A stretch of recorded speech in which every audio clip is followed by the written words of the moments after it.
it's Inside Dance. My name is Sarah. And I'm Lucy. Welcome to our Wellbeing Special. Supported by IdeasTap's Wellbeing Fund. This episode, I'll be catching up with Nicky Ellis, Osteopath extraordinaire. I'll be heading down to the Dance UK headquarters to speak to Helen. And we'll also be going down to Trinity, Laban to speak to Dr. Sanna Nordin-Bates of the Dance Science Department. But first, we're off to Chiswick to Rambert Dance Company to speak to their multi-award winning dancer, Goddard, about how he looks after his body.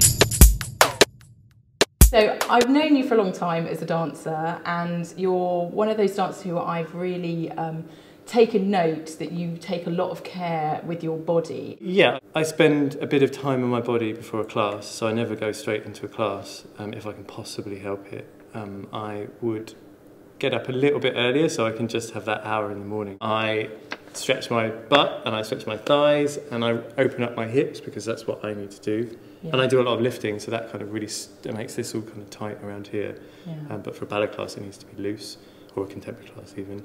And then I do a floor bar for about 40 minutes every morning. Tell us a little bit about how some of the fantastic companies that you've worked with over the years, how they might support you as a dancer.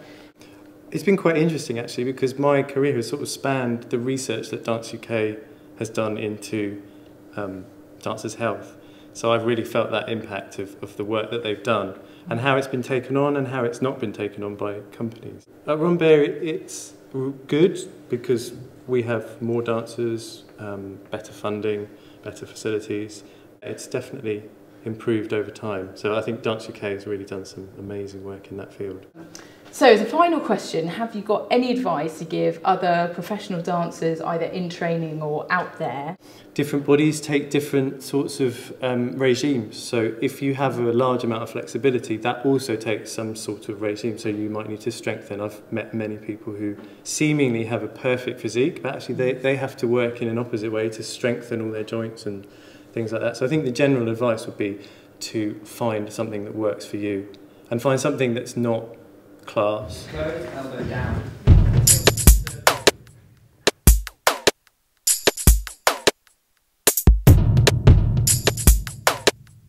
So what is Dance UK? Dance UK primarily it's a membership organisation and it's there to speak on behalf of the dance profession. And the large majority of the work we do is about advocacy, so it's about talking to the people that need to hear about improving conditions for dance. What is the Dance UK's Healthier Dancer programme? It was set up by dancers for dancers, Dance UK was, and one of the key issues they wanted us to advocate on their behalf for was to do with dancers' health. How can you get involved? Dance UK is a membership organisation, so you join Dance UK, you get various benefits which include being included onto various networks, one of which is a Healthier Dancer e-group. We also have a quarterly magazine. What I've been working on in recent years is trying to fundamentally improve access for all dancers, so primarily independent dancers that don't have any access to healthcare at all. So working towards this National Institute of Dance Medicine and Science.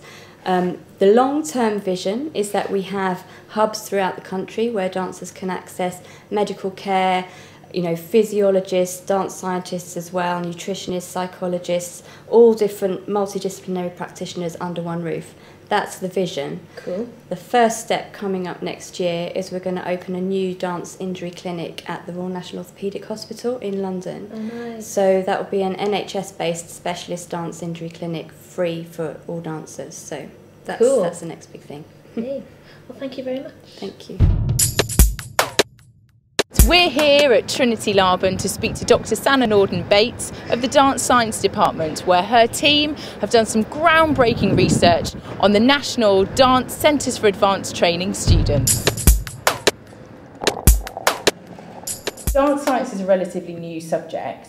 Can you tell us a bit more about it? Sure. So dance science is a bit like sport science that more people have heard about, but obviously focuses on what dance can do for people who don't dance, as well as what science can perhaps do for people who do dance.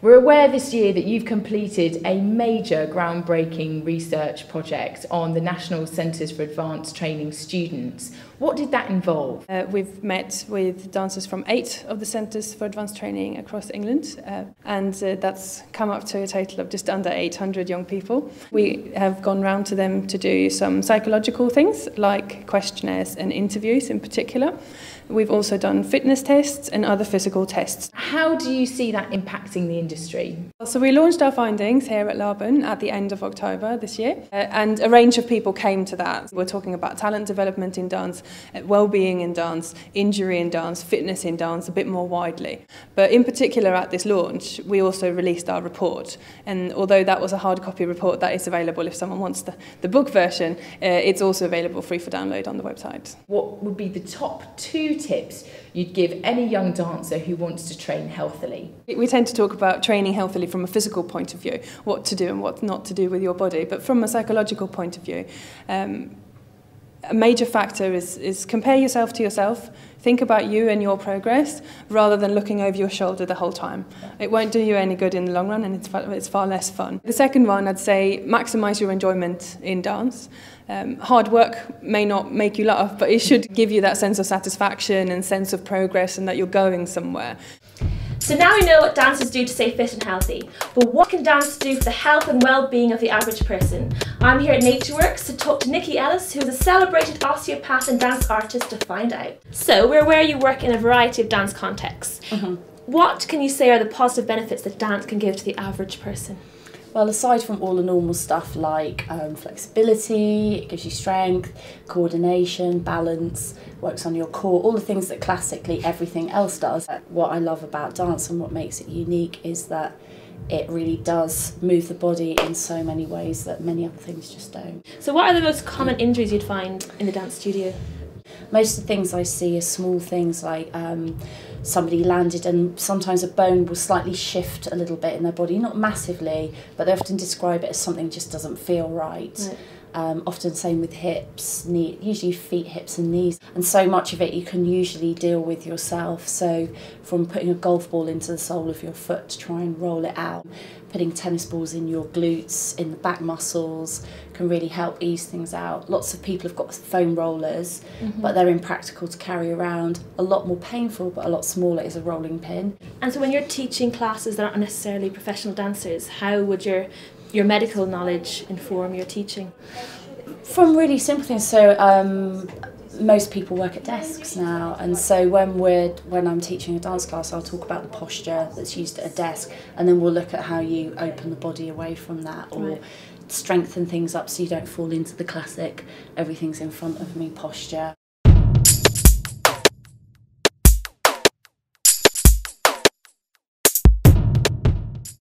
And that's all we have for this episode. Thanks to IdeasTap for supporting this special wellbeing episode. Until the next time, stay happy and healthy.